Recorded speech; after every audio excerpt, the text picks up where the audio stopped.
लेकिन क्या ऐसा हुआ? आज हम साल 2024 में जी रहे हैं। हमारे पास पहले से कहीं ज्यादा तेल है, पहले से कहीं ज्यादा अनाज है, और हमारी तकनीक इतनी आगे निकल चुकी है जिसकी कल्पना उन वैज्ञानिकों ने सपने में भी नहीं की थी। वे विशेषज्ञ एक बहुत बड़ी बात भूल गए थे। वे भूल गए थे कि इंसान कोई पत्थर नहीं है जो बदलती परिस्थितियों में शांत बैठा रहे। जब मुश्किलें आती हैं तो इंसान का दिमाग सक्रिय होता है।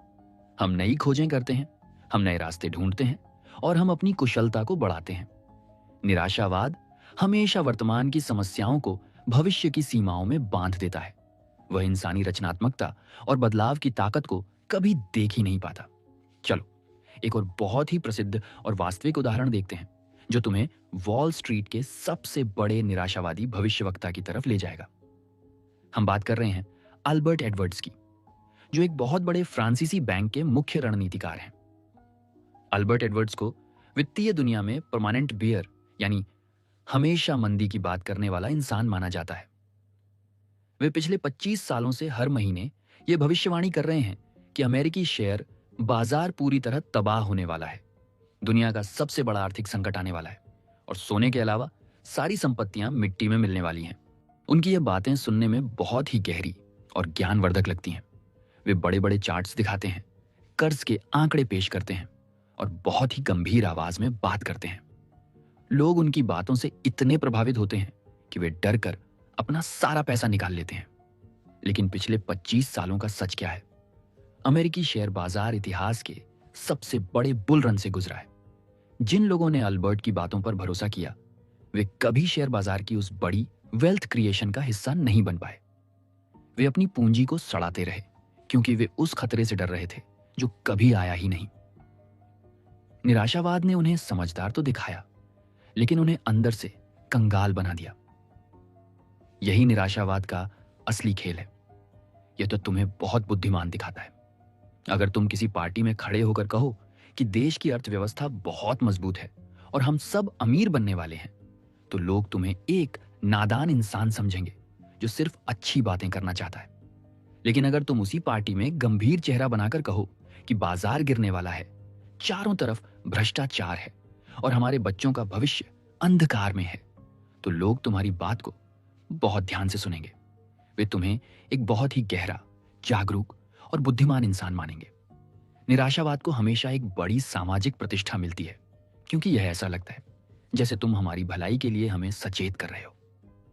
लेकिन वित्तीय दुनिया का कड़ा सच ये है कि जो लोग हमेशा निराशावादी रहते हैं, वे कभी अमीर नहीं बन पाते, क्योंकि असली दौलत हमेशा दीर्घकालिक आशावाद यानी लॉन्ग टर्म ऑप्टिमिज्म से बनती है।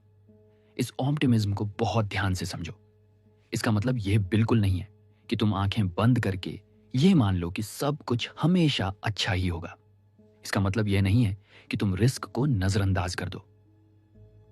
असली आशावाद यह विश्वास है कि चाहे रास्ते में कितनी भी मुश्किलें आए, चाहे बाजार कितनी भी बार गिरे, चाहे हमें कितनी भी बड़ी मंदी का सामना करना पड़े, अंत में इंसानी काबिलियत, तकनीक और तरक्की की भूख उन सभी समस्याओं पर भारी पड़ेगी।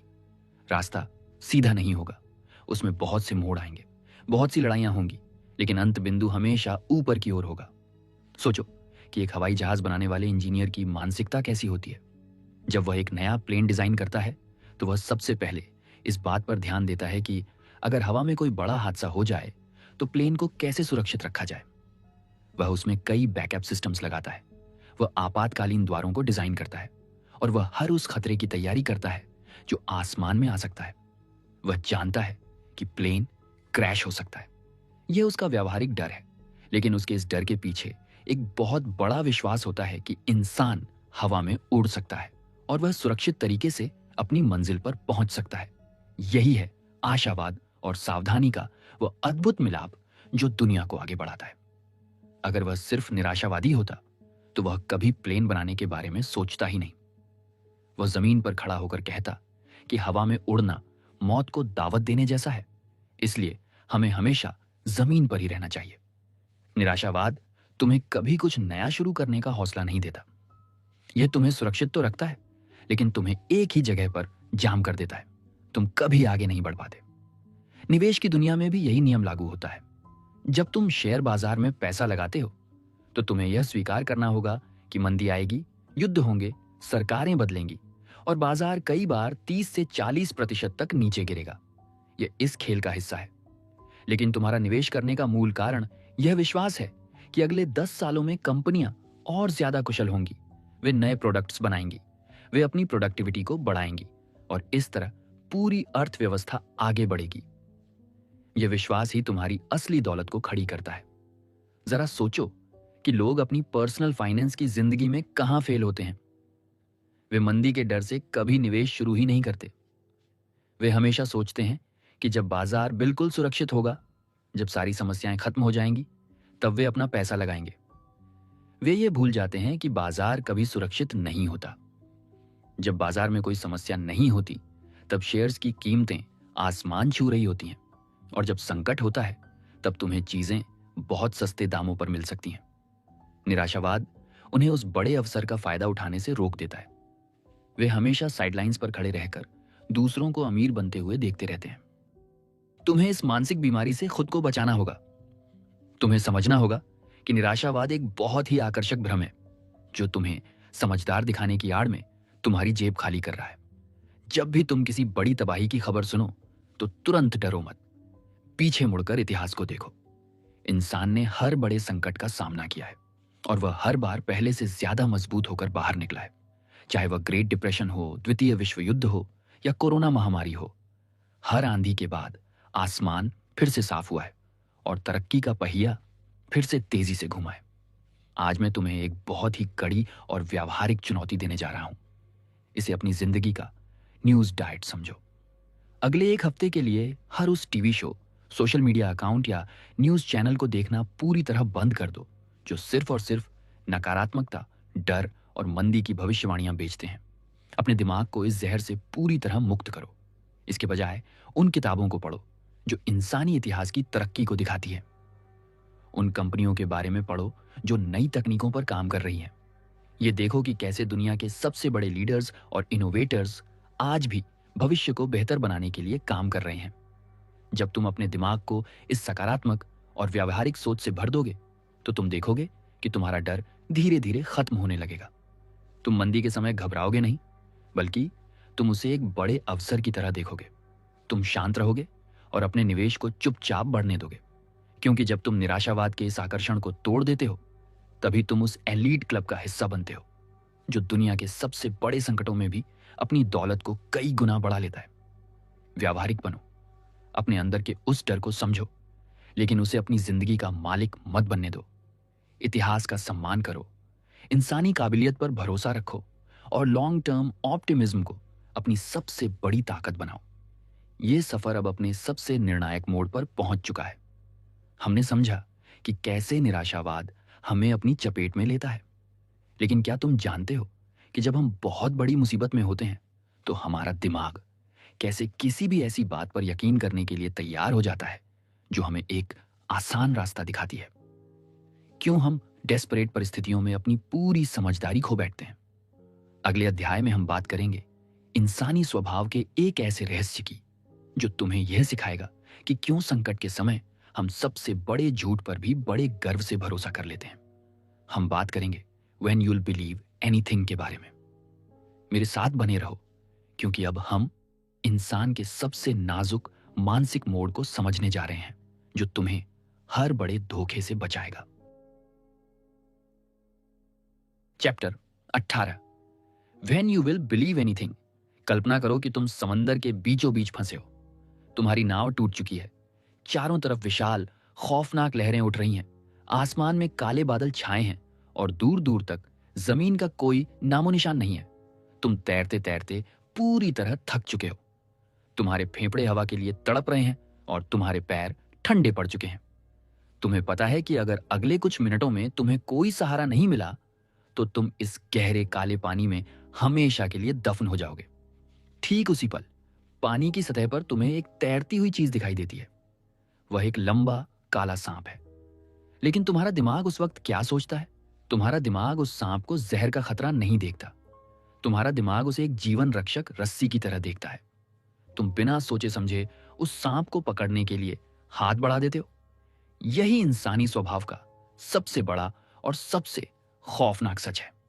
जब इंसान बेबस होता है, जब वह गहरे संकट में होता है और जब वह किसी भी कीमत पर उस संकट से बाहर निकलना चाहता है, तो वह किसी भी ऐसी कहानी पर विश्वास करने के लिए तैयार हो जाता है जो उसे उम्मीद की एक किरण दिखाती है। चाहे वह कहानी कितनी भी बकवास हो, चाहे वह कितनी भी अतार्किक हो और चाहे वह कितनी भी बड़ी झूठी क्यों ना हो। जब तुम डूब रहे होते हो तो तुम यह नहीं देखते कि सहारा देने वाला हाथ किसका है, तुम बस उसे पकड़ लेते हो। आज हम पैसे के मनोविज्ञान के उस सबसे गहरे और अंधेरे कोने में उतरने जा रहे हैं जहां बड़े बड़े बुद्धिमान लोग, करोड़पति निवेशक और बड़े बड़े वैज्ञानिक भी सबसे घटिया किस्म के धोखे का शिकार बन जाते हैं। इस मानसिक स्थिति को हम कहते हैं अपीलिंग फिक्शंस, यानी आकर्षक कहानियां। हमारा दिमाग इस ब्रह्मांड की अनिश्चितता को बर्दाश्त नहीं कर सकता। हमें इस बात से नफरत है कि भविष्य हमारे कंट्रोल में नहीं है। इसलिए जब हमारे पास किसी बड़ी समस्या का कोई तार्किक समाधान नहीं होता, तो हम खुद को दिलासा देने के लिए अपने दिमाग में एक मन गढ़ंत कहानी बना लेते हैं। और सबसे खतरनाक बात यह है कि हम उस कहानी पर इस तरह विश्वास करने लगते हैं जैसे वही इस दुनिया का एकमात्र सच हो। हम तथ्यों को नकार देते हैं, हम विज्ञान को लात मार देते हैं और हम अपनी पूरी समझदारी को ताक पर रख देते हैं, क्योंकि वह कहानी हमें एक मानसिक सुकून देती है जिसकी हमें उस वक्त सबसे ज्यादा जरूरत होती है। इस सच को समझने के लिए चलो इतिहास की एक ऐसी दर्दनाक गली में चलते हैं जहां इंसान की बेबसी ने सबसे बड़े अंधविश्वासों को जन्म दिया था। आज से सैकड़ों साल पहले, जब चिकित्सा विज्ञान का विकास नहीं हुआ था, जब पेनिसिलिन या एंटीबायोटिक्स जैसी दवाएं नहीं थीं, तब दुनिया में महामारियां फैलना एक आम बात थी। प्लेग, हैजा और सिफिलिस जैसी बीमारियां पूरे के पूरे शहरों को श्मशान घाट में बदल देती थीं। लोग अपने बच्चों को अपनी आंखों के सामने तड़प तड़प कर मरते हुए देखते थे। उस समय के डॉक्टर और हकीम मरीजों को ठीक करने के लिए क्या करते थे?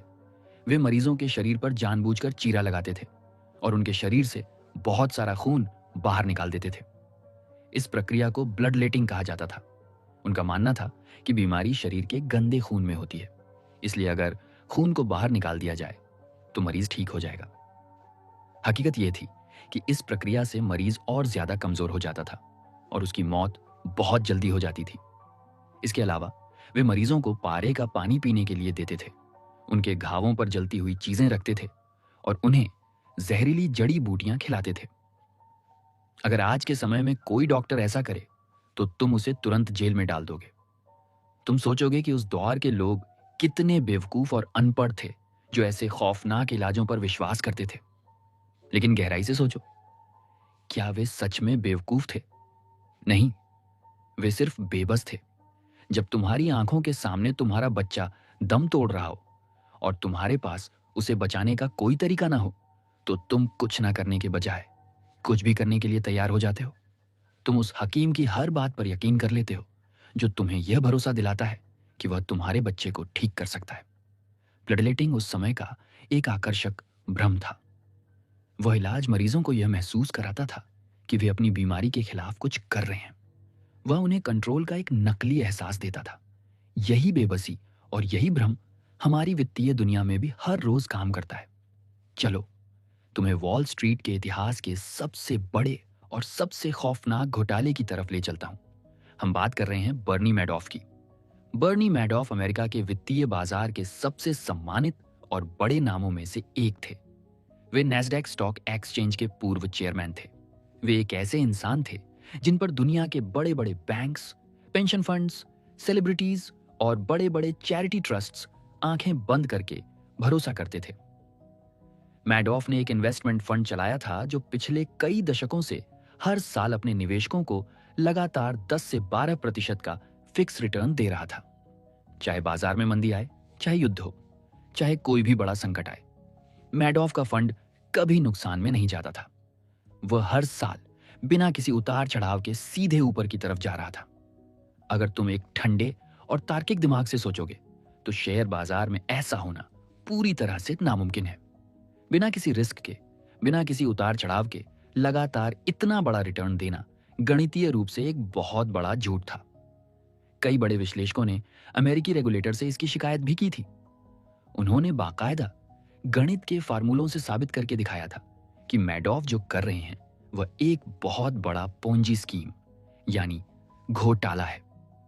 वे नए निवेशकों के पैसे से पुराने निवेशकों को रिटर्न दे रहे हैं, लेकिन फिर भी दुनिया के सबसे बड़े और अनुभवी निवेशकों ने मैडॉफ को अपने अरबों डॉलर सौंप दिए। क्यों? क्या वे सब अनपढ़ थे? क्या उनके पास बड़े बड़े चार्ट्स और डेटा नहीं थे? वे सब बहुत बड़े जीनियस थे, लेकिन वे एक ऐसी कहानी पर विश्वास करना चाहते थे जो उन्हें यह भरोसा दिलाए कि बाजार में बिना किसी रिस्क के भी अमीर बना जा सकता है।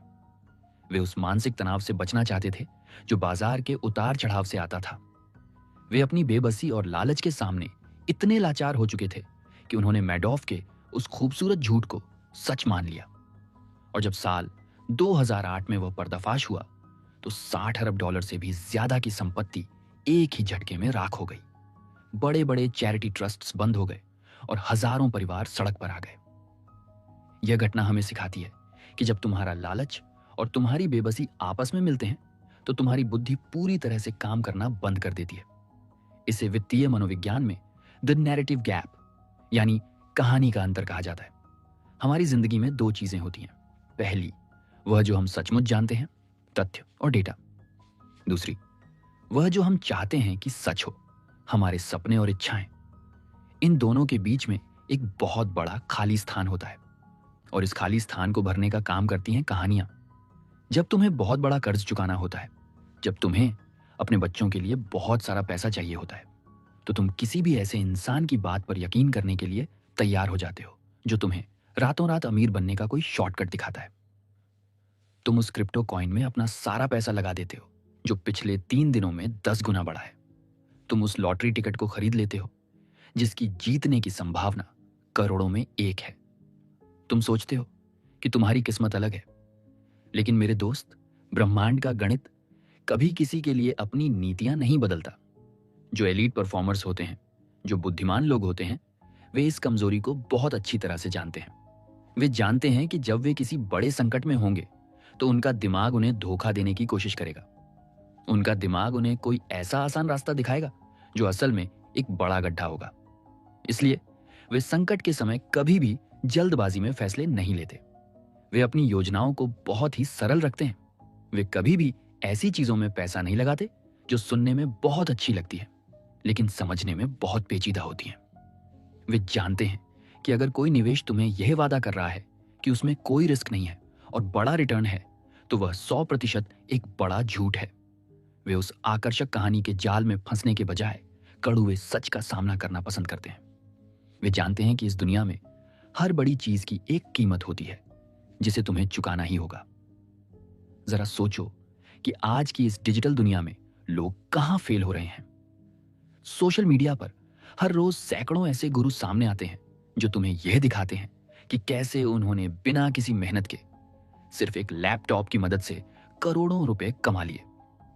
वे तुम्हें आलीशान गाड़ियों और होटलों की तस्वीरें दिखाते हैं। वे तुम्हारे अंदर की उस बेबसी को निशाना बनाते हैं जो तुम्हारी आज की साधारण नौकरी से पैदा होती है।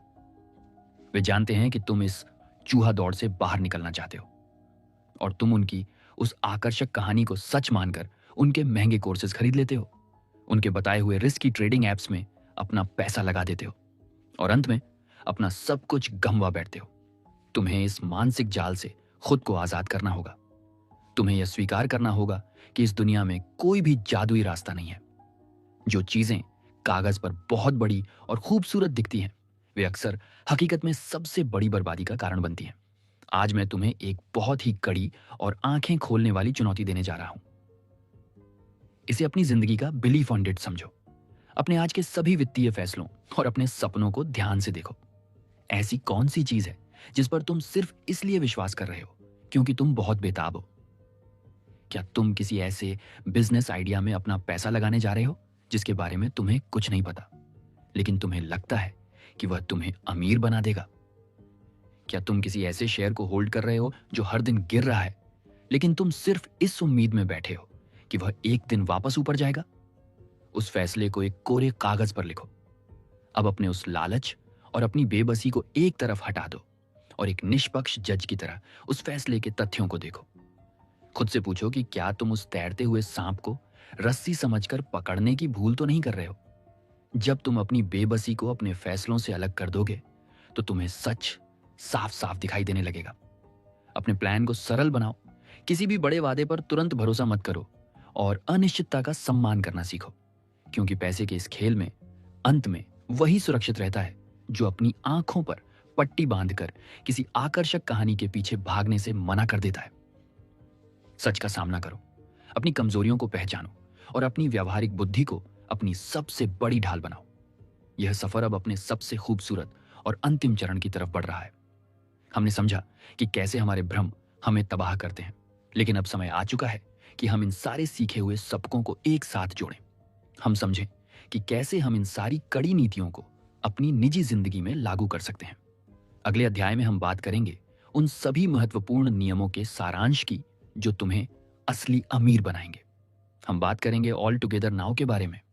मेरे साथ बने रहो, क्योंकि अब हम इस बड़ी यात्रा के सबसे खूबसूरत और अंतिम पड़ाव की ओर बढ़ रहे हैं, जहां तुम्हारी पूरी सोच एक नए स्तर पर पहुंच जाएगी।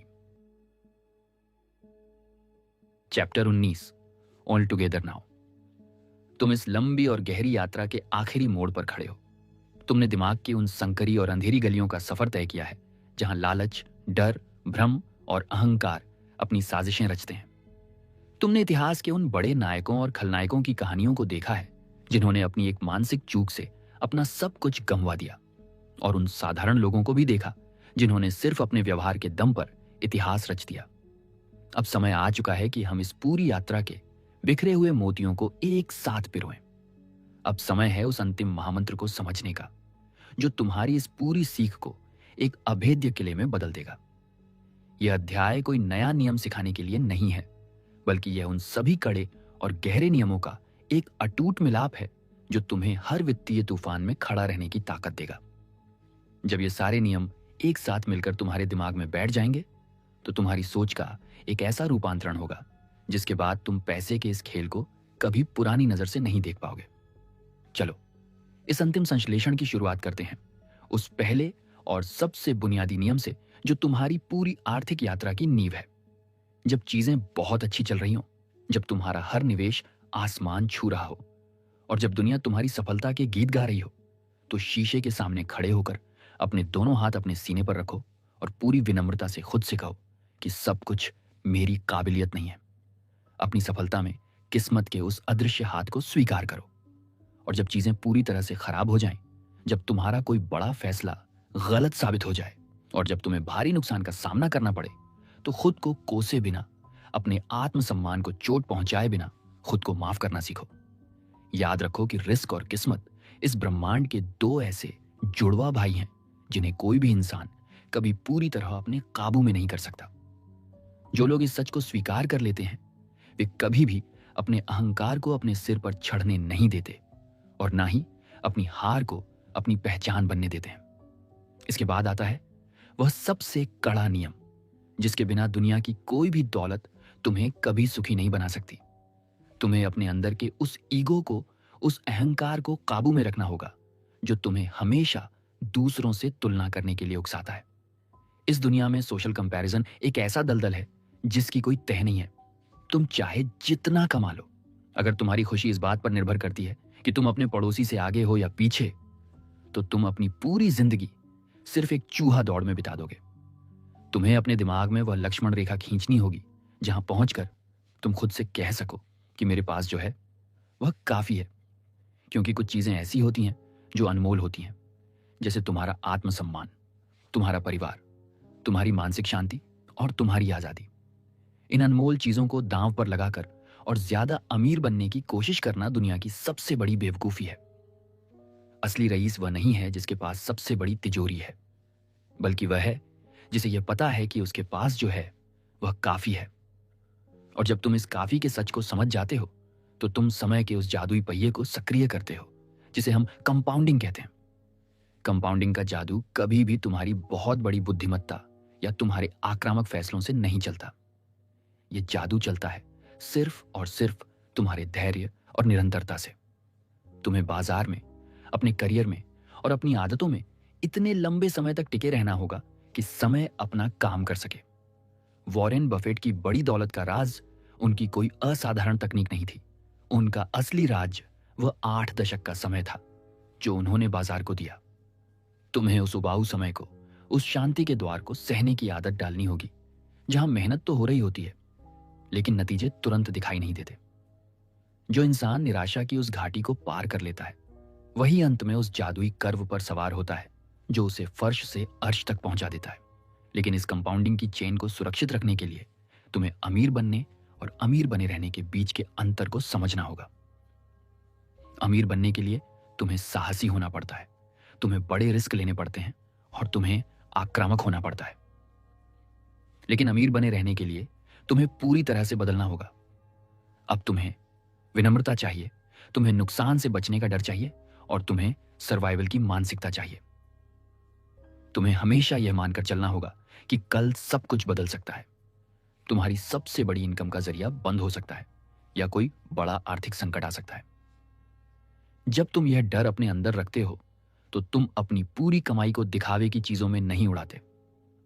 तुम हमेशा एक बड़ा सुरक्षा का दायरा रखते हो, कर्ज के बोझ से दूर रहते हो और खुद को हमेशा हर तूफान का सामना करने के लिए तैयार रखते हैं। यही वह सुरक्षा का दायरा है जिसे हम रूम फॉर एरर कहते हैं। तुम्हारा कोई भी वित्तीय प्लान केवल तभी सफल नहीं होना चाहिए जब सब कुछ बिल्कुल तुम्हारी योजना के हिसाब से चले। तुम्हें अपने प्लान में हमेशा गलती की गुंजाइश छोड़नी होगी। तुम्हें यह स्वीकार करना होगा कि वास्तविक दुनिया में हमेशा कुछ ऐसा होगा जिसकी भविष्यवाणी कोई नहीं कर सकता। वह अदृश्य चूहा जो तुम्हारे सबसे मजबूत टैंक के तारों को कुतर सकता है हमेशा कहीं ना कहीं छिपा होता है। इसलिए अपनी कुल क्षमता का कभी भी पूरा दांव मत लगाओ। हमेशा एक बड़ा कैश रिजर्व रखो जो तुम्हें उस समय भी शांत रहने की ताकत दे जब पूरी दुनिया डर से कांप रही हो। जब तुम्हारे पास वह सुरक्षा का दायरा होता है तो तुम पैनिक में आकर कभी गलत फैसले नहीं लेते। तुम खेल में बने रहते हो और जो खेल में टिका रहता है अंत में जीत उसी की होती है। और खेल में बने रहने के लिए तुम्हें अपनी योजनाओं को तार्किक नहीं बल्कि व्यावहारिक बनाना होगा। कभी भी ऐसी जटिल वित्तीय योजनाएं मत बनाओ जो सिर्फ कागज पर या कंप्यूटर की स्प्रेडशीट पर अच्छी लगती हैं लेकिन तुम्हारे जज्बातों के खिलाफ होती हैं। तुम कोई मशीन नहीं हो, तुम एक इंसान हो जिसके पास भावनाएं हैं, जिसके दिमाग में रात को सोते समय डर और लालच की आंधियां चलती हैं। इसलिए अपने लिए एक ऐसा साधारण प्लान बनाओ जो तुम्हें रात को सुकून की नींद सुला सके, चाहे वह गणित के हिसाब से थोड़ा कम रिटर्न ही क्यों ना दे। जब तुम अपने मानसिक सुकून को प्राथमिकता देते हो तो तुम मंदी के समय भी शांत रहते हो।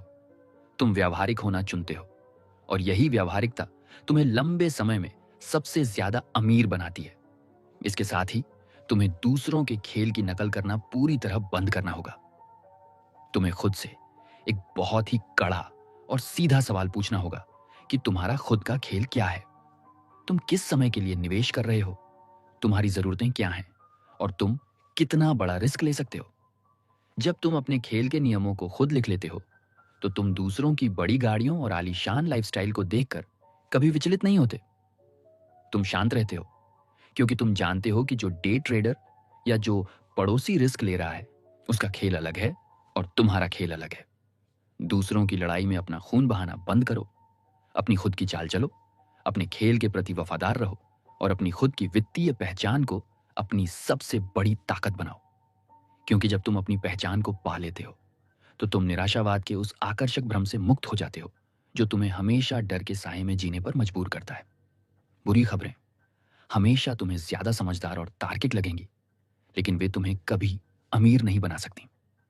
असली दौलत हमेशा दीर्घकालिक आशावाद से बनती है, इस विश्वास से कि चाहे रास्ते में कितनी भी मुश्किलें आएं, अंत में इंसानी रचनात्मकता, तकनीक और तरक्की की भूख उन सभी समस्याओं पर भारी पड़ेगी। मंदी के समय डरो मत, बल्कि उसे एक बड़े अवसर की तरह देखो, क्योंकि उस समय डिज्नीलैंड का टिकट बहुत सस्ते दामों पर मिल रहा होता है। अपनी फीस को हंसकर चुकाना सीखो। उतार चढ़ाव कोई जुर्माना नहीं है, वह वास्तव में वह फीस है जिसे चुकाए बिना तुम इस खेल के बड़े रिटर्न को कभी हासिल नहीं कर सकते। आज मैं तुम्हें एक बहुत ही सुंदर और अंतिम चुनौती देने जा रहा हूं। इसे अपनी जिंदगी का ग्रैंड वेल्थ चार्टर समझो। आज रात जब तुम इस पूरे सफर के विचारों के साथ अकेले होगे तो एक कोरा कागज और एक पेन लो। उस कागज पर कोई बड़ा गणितीय फॉर्मूला मत लिखो। उस पर पूरी ईमानदारी से अपनी जिंदगी के उन मूल्यों को लिखो जिन्हें तुम सच में पाना चाहते हो। लिखो कि तुम्हें अपने समय की कितनी आजादी चाहिए, तुम्हें अपने परिवार के साथ कितना वक्त बिताना है और तुम्हें अपनी रातों की नींद को सुरक्षित रखने के लिए क्या करना है। अपने अहंकार को छोटा करो, अपनी बचत दर को अपनी सबसे बड़ी ताकत बनाओ और अपनी संपत्तियों को अदृश्य रखना सीखो। जब तुम इन सभी नियमों को अपनी रोजमर्रा की जिंदगी में उतार लोगे तो तुम देखोगे कि पैसा सिर्फ तुम्हारे बैंक अकाउंट में दिखने वाला नंबर नहीं रह जाएगा।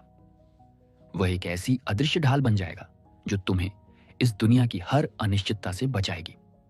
वह तुम्हें वह आजादी देगा जिससे तुम हर सुबह अपनी मर्जी से जाग सको और खुद से कह सको कि यह दिन पूरी तरह से मेरा है। यही दौलत का असली मनोविज्ञान है, यही इस यात्रा की अंतिम मंजिल है और यही वह सच है जो तुम्हें सच में वेल्दी बनाएगा। व्यावहारिक बनो, विनम्र रहो, अपने समय के मालिक बनो और इस बड़ी दुनिया में बिना किसी डर के अपनी शर्तों पर जियो। यह सफर अब एक बहुत ही अनूठे और व्यक्तिगत मोड़ पर पहुंचने वाला है।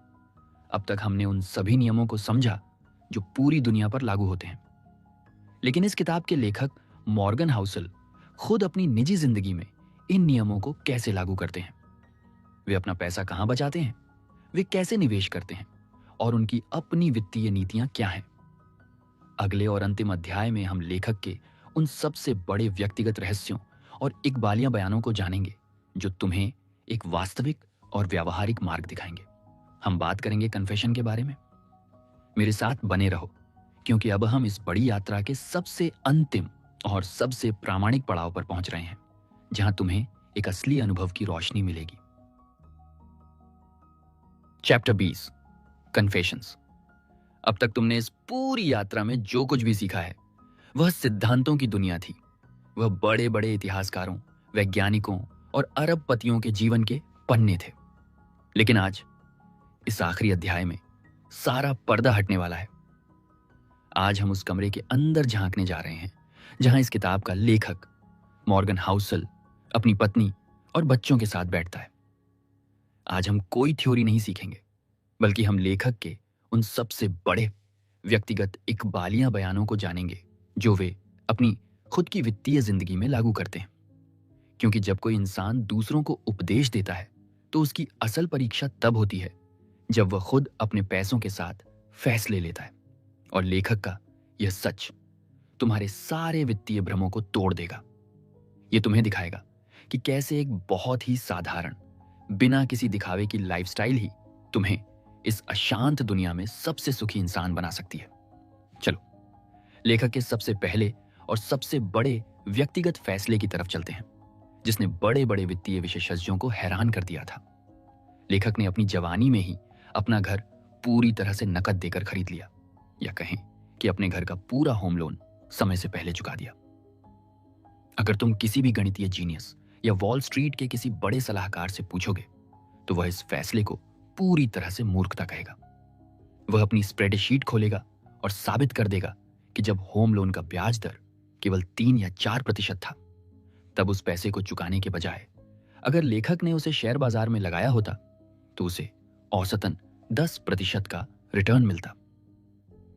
गणित के हिसाब से लेखक ने लाखों डॉलर का नुकसान कर लिया था, लेकिन लेखक का जवाब क्या था? वे कहते हैं कि यह फैसला उन्होंने गणित के लिए नहीं बल्कि अपनी रातों की नींद के लिए लिया था।